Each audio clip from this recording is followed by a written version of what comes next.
The adjustment layer. You might be thinking why I'm doing a whole section about the adjustment layer. And later on, when you start doing effects with your videos and motion graphic all together, mix them together, composite them, you will notice that you might want to change the overall of a section or the whole comp without having to go to your layers. And you want to choose, sections of the layers, 5, 6 layers, for example. Here I have a HUD. In fact, it's a part of a HUD that I worked on. If you preview a bit, you'll find out that all the circles are white. These are all circles, and I uploaded this file. You can download, see how I've done it. So this is part of the HUD. Now everything is white. I really don't want everything in white, but I want everything to be the same color. How do I change the color of all the layers here? We have 5 or 6 layers, and inside the layers also you have a couple of shapes inside of them. For example, here you have another shape and so on. So there are several shapes and several layers. Adjusting the color or giving them all the same color is really hell. So in this case we use adjustment layer. How to create an adjustment layer and what is an adjustment layer? An adjustment layer is a layer. Is a simple layer. I select my comp. I can come to layer here, say new, and you will find here adjustment layer. I will just click yes.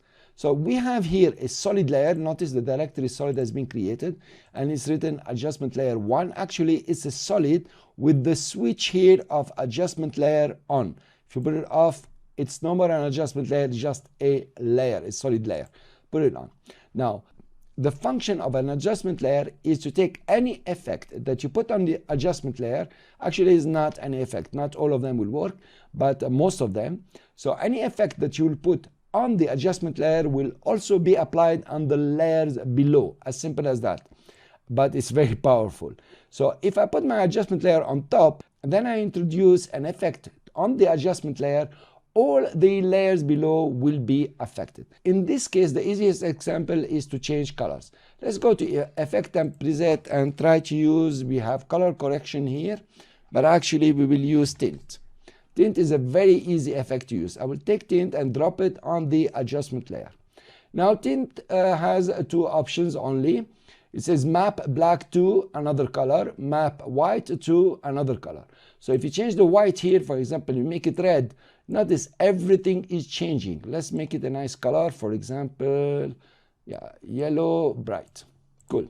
Because I put the adjustment layer on top and because I mapped all the white to yellow, then the adjustment layer has this effect applied to it and it will adjust all the layers below it. If I take the layer and drop it down, here you are, only the layers that are under the adjustment layer have been affected. If I take it in the middle here or above in the middle, only these 2 layers. And here you are, you have your adjustment layer affecting every single layer below. Now there are other things you can do. There are all kinds of effects that you can add. Let's try Colorama. Colorama, for example, here it is. Let's try Colorama and drop it on the layer. Let's remove the tint. Now Colorama has colored the whole layer. Let's delete it. It was an example. And can change and play with Colorama to get the effects that I want. This is the way it works. If I take my adjustment layer, like we said, put it down, only the layers under are affected. So this is mainly the job of the adjustment layer, is to take all the effects that you put on the adjustment layer and apply them to the layers below. Not all effects will work, but the most interesting one will really work here. Thanks very much, and I'll move you to the next lecture where we'll talk more about the adjustment layer and I will show you more tricks and tips that you can really use in your composition. Let's play some tricks with the adjustment layer. First of all, I want to delete Colorama. It's a kill, of course, and then we use back Tint. Tint will do for us. Tint, and drop it on the adjustment layer here and change everything to bright green, for example. Okay, something like this. Cool. Let's take the adjustment layer and put it on top. Cool. That's it. Now I want to introduce the glow. Okay, so the glow is very nice and very beautiful. I drop it on the adjustment layer and here you are, everything is glowing. It is not like exactly what I wanted because I don't want all the layers to glow. Fine, what I can do is layer new another adjustment layer. It comes on top. I will put it down and come to this layer, delete the glow from here and take the globe again and put it on the second adjustment layer. Now, not all the layers are glowing, only the layers under adjustment layer 2. So now we have adjustment layer 1. It gives its effect to all the layers, including the adjustment layer in between.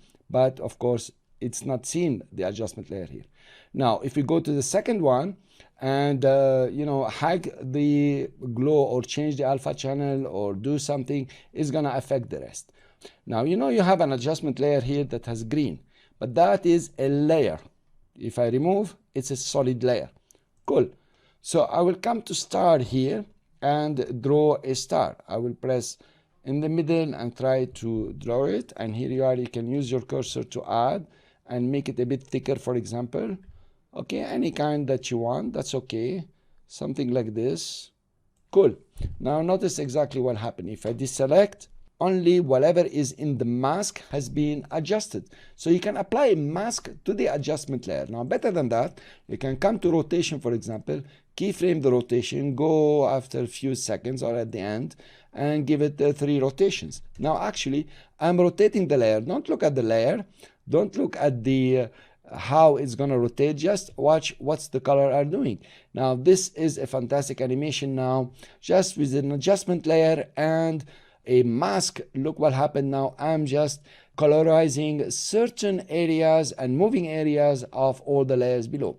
Now I have the glow here, which I can do the same. This is a complicated glow, but nevertheless, this is the glow radius. We make it bigger a bit, and the glow intensity. And here you are, you notice what's happening here.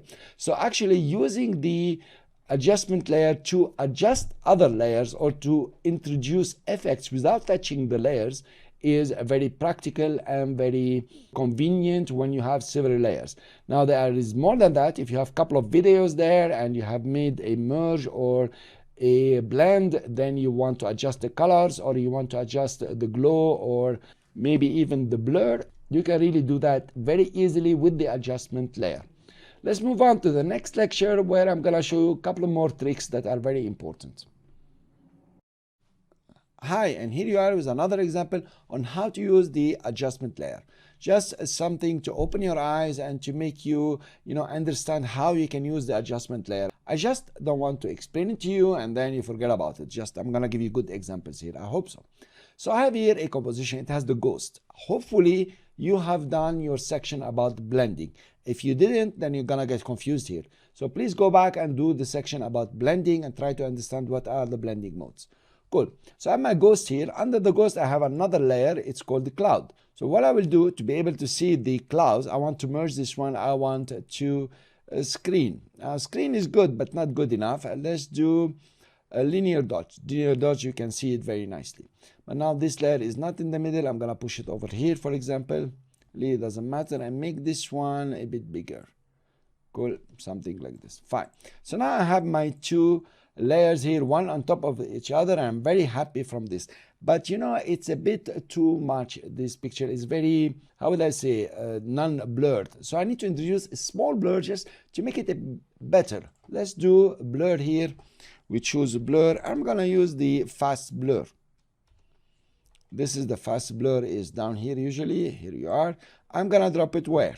I will drop it on the first or second or third layer. Now this is not gonna work.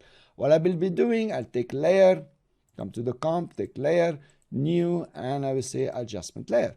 Obviously I want to blur the two layers, not one of them. It doesn't make sense here.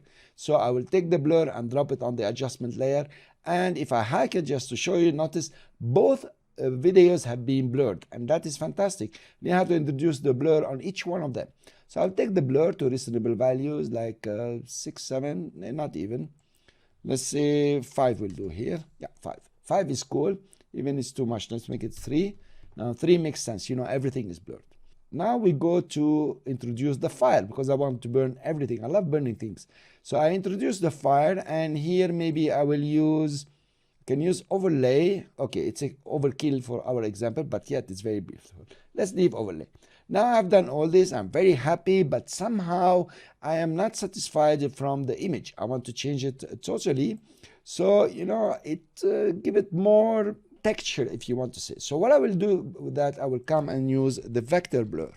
vector blur, these are all easy, you know, it's not big deal. I will take the vector blur and throw it on the adjustment layer and hike a bit. I'm gonna hike it a lot just to show you what vector blur does. You know, it's blurring everything, but it's giving this kind of lines and things become a bit mysterious. So let's take it down. Actually, we want to take it down 2, 3, 4. Here you are. Okay, something like this just to show you. Okay, we preview it. Now I have 3 layers that have benefited from blending and to be able to change the texture. You know, the texture now is quite beautiful, is mysterious, I don't know what. It's not very useful in movies or in advertisement, but yet in this course it really is very useful. And I use the adjustment layer to introduce 2 effects. If I were to do that without the adjustment layer, I'm in trouble. I will have to do a lot of work here. I will have to pre-compose and stories like this. With the adjustment layer, it's much easier. Thanks very much for listening. I hope this was useful for you. I hope you went through the section of blending and you understood what I'm doing here. And this is one usage of the adjustment layer and how you can apply it to videos when you are merging the videos or blending them together. Thanks very much. I'll see you in the next lecture. In this lecture, I want to take the opportunity to show you something else also about the adjustment layer and how you can use them somehow in transitions. Let's start. We go to layer and say new, and I add an adjustment layer. So now you have your adjustment layer and it has no effect on it. Let's go to, for example, effects, and we look at transform. Okay, there is a magical one called the transform, and it's a very beautiful one. Transform will introduce an effect that is about the transformation that you have: scale, skew, rotation, opacity, the shutter angle, or whatever, even position. Now this is very important. When you come to the adjustment layer, like we said, I don't know if you said it, if you use the scale here, nothing is gonna happen. Okay guys, because you are scaling the layer and it's not an effect that is scaling. So no layers below the adjustment layer is affected. I will return this to 100%. Cool. So if I use an effect and I scale, you notice the whole thing is going to scale, meaning all the layers below are going to be affected by this effect, which is a scale. And that's pretty interesting. One animation you can do here is very easy. You come to the beginning, for example, and you say, okay, we keyframe the scale at 100, for example, and then go back. Let's press U and get our keyframes to see them. Then after some time here, for example, you hike to make it very big, and then after some time you hike to make it 100% again, or 100, sorry. Here you are. Now you have a very nice animation, very simple. So it comes in, everything is coming towards you, and then everything will go backward using the scale. And we are not in 3D here, but it's somehow very nice animation. You can use it to zoom in many layers if you have a HUD, if you have, you know, so many ideas you can have here using the transform inside the adjustment layer. Something else I want to draw your attention. Let me remove this one. Let's put it at 100. This is at 100. I remove the keyframes. Cool. I'm gonna hike it a bit to 150, but I don't have to use the whole layer. I can use a portion of the layer. In short, I can make the layer, you know, as small or as big as I want. That is pretty nice. But also, I can animate the layer, and that will be very interesting. Let's take the adjustment layer position, for example. Hike the scale a bit. Let's take it, let's keyframe it. And then at this position, we'll put it outside. Cool, guys? Then we come after a few frames here. We take this and it swipe and comes out. Cool. So now we have this very simple animation.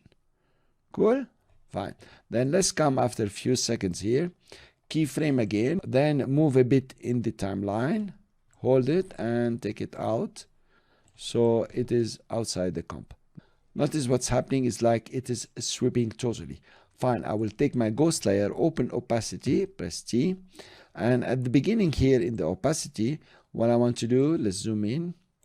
Just when this guy is not yet out, I'm gonna keyframe the opacity and put it to 0. Then when this guy is coming in, you see the ghost is supposed to start be showing just from here.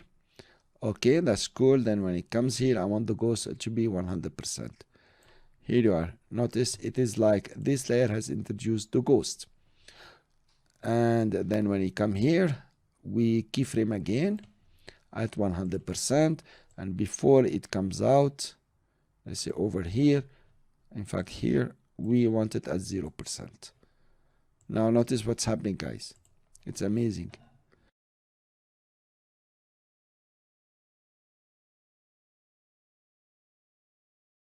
It introduced the ghost and it removed the ghost. Did it really introduce the ghost? Yes. Okay, here is the ghost, then becomes small, then we have the ghost disappearing totally. Here you are. This is a very simple animation. It's not complicated here because I want to make it simple just to show you. Thanks very much for listening. I'll see you in the next lecture.